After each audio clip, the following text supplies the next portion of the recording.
If you want to change the world, start off by making your bed. If you make your bed every morning, you will have accomplished the first task of the day. It will give you a small sense of pride, and it will encourage you to do another task, and another, and another. And by the end of the day, that one task completed will have turned into many tasks completed. Making your bed will also reinforce the fact that the little things in life matter. If you can't do the little things right, you'll never be able to do the big things right. And if by chance you have a miserable day, you will come home to a bed that is made, that you made. And a made bed gives you encouragement that tomorrow will be better. To pass SEAL training, there are a series of long swims that must be completed. One is the night swim. Before the swim, the instructors joyfully brief the students on all the species of sharks that inhabit the waters off San Clemente. They assure you, however, that no student has ever been eaten by a shark, at least not that they can remember. But you are also taught that if a shark begins to circle your position, stand your ground. Do not swim away. Do not act afraid. And if the shark, hungry for a midnight snack, darts towards you, then summons up all your strength and punch him in the snout, and he will turn and swim away. There are a lot of sharks in the world. If you hope to complete the swim, you will have to deal with them. So if you want to change the world, don't back down from the sharks. Over a few weeks of difficult training, my SEAL class, which started with 150 men, was down to just 42. There were now 6 boat crews of 7 men each. I was in the boat with the tall guys, but the best boat crew we had was made up of the little guys, the Munchkin crew, we called them. No one was over 5'5". The Munchkin boat crew had 1 American Indian, 1 African American, 1 Polish American, 1 Greek American, 1 Italian American, and 2 tough kids from the Midwest. They out-paddled, outran, and outswam all the other boat crews. The big men in the other boat crews would always make good-natured fun of the tiny little flippers the Munchkins put on their tiny little feet prior to every swim. But somehow these little guys from every corner of the nation and the world always had the last laugh, swimming faster than everyone and reaching the shore long before the rest of us. SEAL training was a great equalizer.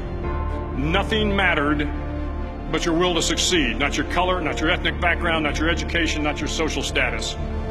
If you want to change the world, measure a person by the size of their heart, not by the size of their flippers.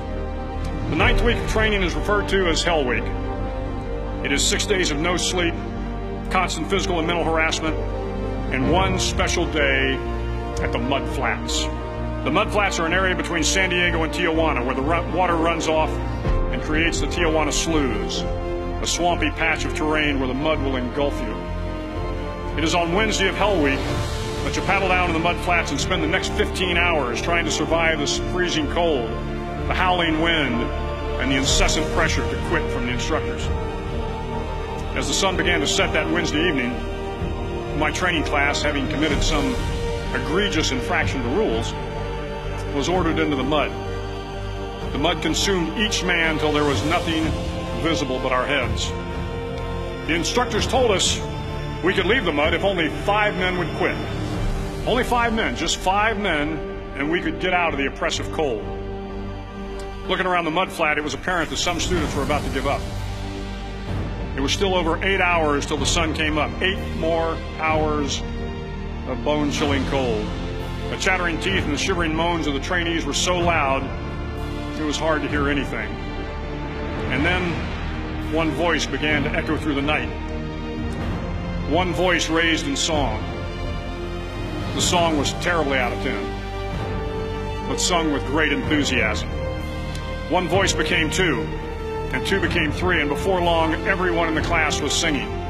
The instructors threatened us with more time in the mud if we kept up the singing, but the singing persisted, and somehow the mud seemed a little warmer, and the wind a little tamer, and the dawn not so far away. If I have learned anything in my time traveling the world, it is the power of hope, the power of one person, a Washington, a Lincoln, King, Mandela, and even a young girl from Pakistan, Malala.